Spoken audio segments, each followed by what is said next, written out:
Hello बच्चों, आज हम लोग आपके क्लास के एक ट्रिग्नोमेट्री के चैप्टर में रेशियोज के वैल्यूज को कैसे उसको इजीली तरीके से याद कर सकते हैं उसका एक ट्रिक करने जा रहे हैं। तो उसमें जैसे कि आपको पहले की एक्सरसाइज में पढ़ा होगा आपने कि 6 रेशियोज होते हैं टोटल ट्रिग्नोमेट्री में, sine theta, cos theta, tan theta, cosec theta, sec theta और कॉट थीटा।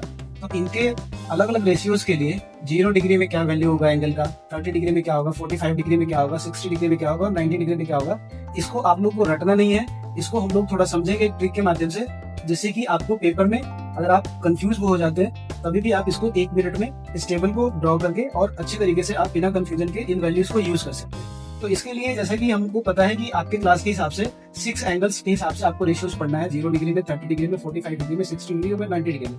तो इसमें सबसे पहला जो आपका ये रो है, आपको इसको ध्यान में रखना है। बाकी के जो वैल्यूज हैं cos 0 का, इसी तरीके से tan 0, cosec 0, sec 0 और cot 0, हम लोग छोटे से एक कैलकुलेशन से इसको इजीली तरीके से अलग अलग वैल्यूज को 30 डिग्री में, 45, 60 और 90 को याद रख सकते हैं। तो उसके लिए जैसे कि पहला कॉलम आप साइन में रखेंगे, साइन के बाद cos, cos के बाद tan, cosec, sec और cot, ये ऑर्डर आपको इधर से याद रखना है। और इस तरफ आपको पता होगा ही कि पहले 0 डिग्री आएगा, फिर 30 डिग्री, 45 डिग्री, 60 डिग्री और 90 डिग्री आएगा। तो उसमें हम लोग को पहला जो रो है इसको याद रखना है कि साइन 0 का जो वैल्यू होता है वो 0 होता है और 90 का 1 होता है। तो ये सबसे छोटे एंगल के लिए 0 और सबसे बड़े एंगल के लिए 1 याद रखेंगे। बीच में एंगल आपको लिखने के हिसाब से 45 डिग्री आएगा, तो उसका वैल्यू हम लोग 1/√2 बीच में लिख लेंगे और इसके हिसाब से ये वैल्यू आपका बढ़ता जाएगा। तो 0 के बाद 1/2, 1/√2, √3/2 और 1, ये पहला रो आपको याद रखना है। बाकी के वैल्यूज आप आराम से इसको कर सकते हैं। तो अगर हम लोग कॉस को अगर करना चाहे तो कॉस में क्या होगा कि ये जो 90 डिग्री का वैल्यू है ये आपके 0 डिग्री वाले में लिख देना है रिवर्स करके, तो यहाँ पे 1 आ जाएगा। और साइन 0 डिग्री का वैल्यू कॉस 90 में आएगा। तो इस तरीके से दो वैल्यू आप इंटरचेंज करके बाद में कॉस के दो एंगल के लिए कॉस 0 डिग्री और कॉस 90 डिग्री को आप निकाल सकते हैं। बीच वाला वैल्यू जो है वो जैसे कि हम लोग सिटिंग अरेंजमेंट में समझते हैं कि अगर बीच में कोई भी पोजीशन है तो वो चेंज नहीं होता है। इस आधार पे आप cos 45 डिग्री को एज इट इज 1/√2 लिख सकते हैं। फिर बाकी के जो दो वैल्यूज हैं इसको भी हम लोग इंटरचेंज कर सकते हैं, जैसे कि हमने साइन 0 को cos 90 में लिखा और साइन 90 को cos 0 में लिखा। इसी तरीके से साइन 30 डिग्री का वैल्यू आप cos 60 डिग्री में लिखेंगे और cos 60 डिग्री का वैल्यू साइन 60 डिग्री का वैल्यू आप cos 30 डिग्री में लिखेंगे। अब जब आपको ये दो रो याद हो जाएगा तो जैसा कि आपको पहले से पता है कि tan का जो रिलेशन होता है वो साइन थीटा और cos थीटा के वैल्यू को जब हम लोग डिवाइड करते हैं तो tan का वैल्यू आता है। तो अगर tan 0 को निकालना है तो हम साइन 0 और cos 0 का वैल्यू को डिवाइड करेंगे। तो 0 और 1 को जब डिवाइड करेंगे तो ये वैल्यू 0 हो जाएगा। इसमें 1/2 और √3/2 को डिवाइड करेंगे तो ये आपका बच जाएगा 1/√3 और इनको डिवाइड करेंगे क्योंकि ये सेम वैल्यू है तो ये 1 आ जाएगा। इस वैल्यू को आप डिवाइड करेंगे साइन 60 और cos 60 को तो ये √3 आएगा और जब इनको डिवाइड करेंगे 1 और 0 को तो ये नॉट डिफाइंड आएगा।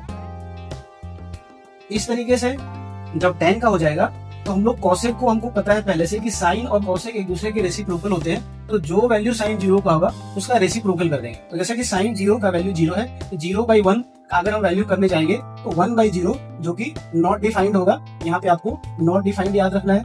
फिर इसी प्रकार से साइन 30 डिग्री 1/2 है, इसका रेसिप्रोकल करेंगे तो चूंकि ये फ्रैक्शन फॉर्म में ऑलरेडी है तो इस तरीके से ये आपका जो हो जाएगा वो 2 हो जाएगा। तो जैसा कि हम लोग साइन cos और tan के बाद cosec कर रहे थे तो cosec और साइन एक दूसरे के रेसिप्रोकल होते हैं, तो इसको याद रखना बहुत इजी है क्योंकि अगर साइन 0 का वैल्यू 0 है उसका रेसिप्रोकल करने जाएंगे तो 0/1 का रेसिप्रोकल 1/0 होगा जो कि नॉट डिफाइंड हो जाएगा। उसके बाद cosec 30 में आएंगे तो साइन 30 का वैल्यू ये ऑलरेडी फ्रैक्शन में है 1/2 तो ये 2/1 होके इसका वैल्यू 2 हो जाएगा।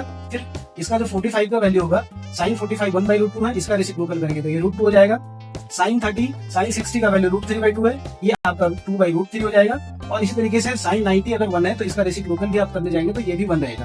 अब हम लोग सेक की तरफ जाते हैं तो सेक और cosec आपस में एक दूसरे से रिलेटेड है, तो जो वैल्यू cos का होगा उसका रेसिप्रोकल करेंगे तो आपके सेक के रिस्पेक्टिव एंगल में वो चेंज हो जाएगा।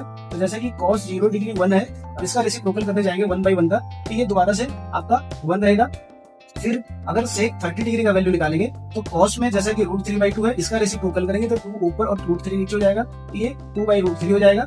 अब फिर इसमें cos 45 में जैसे कि 1/√2 है, इसका रेसिप्रोकल करेंगे तो ये वापस √2 होगा। तो जैसे कि साइन और cos 45 में सेम है तो इधर cosec और sec भी रूट इस पे 45 में सेम रहेगा। इस तरीके से आप इनको भी ट्रिक में याद रख सकते हैं कि sin 45 cos 45 का वैल्यू सेम होता है, cosec 45 और sec 45 का सेम होता है। तो sec के 3 एंगल को करने के बाद 60 डिग्री का जब हम लोग देखेंगे तो cos 60 का वैल्यू 1/2 है, इसका रेसिप्रोकल करेंगे तो ये 2 बन जाएगा।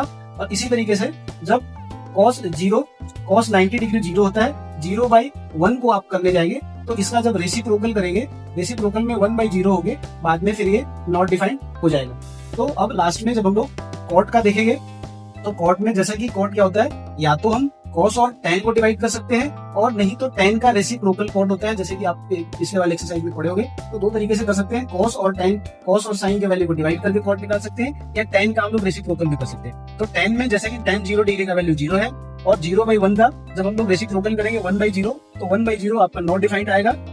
तो आपको रेसिप्रोकल करना समझना है। दूसरा, आप cot 30 का करने जाएंगे तो tan 30 में जैसे कि 1/√3 है, अब ये फ्रैक्शन फॉर्म में ऑलरेडी है, इसका रेसिप्रोकल करेंगे तो √3/1 जो कि √3 बन जाएगा वापस। फिर जब tan 45 1 है, इसका रेसिप्रोकल भी करने जाएंगे तो 1/1 का रेसिप्रोकल 1 होता है तो cot 45 1 रहेगा। अब हम लोग cot 60 का देखेंगे तो जैसे कि tan 60 में √3 है, √3/1 उसका रेसिप्रोकल करने जाएंगे तो 1/√3 हो जाएगा। तो cot 60 आपका √3 1/√3 हो गया। और इसी तरीके से cot 90 जब करने जाएंगे तो अगर ये tan 90 नॉट डिफाइंड है तो not defined by 1 not defined होगा तो वापस से ये 0 आ जाएगा। तो इस तरीके से आप आराम से पेपर में बिना कंफ्यूजन के सारे रेशियोज के वैल्यू को याद कर सकते हैं।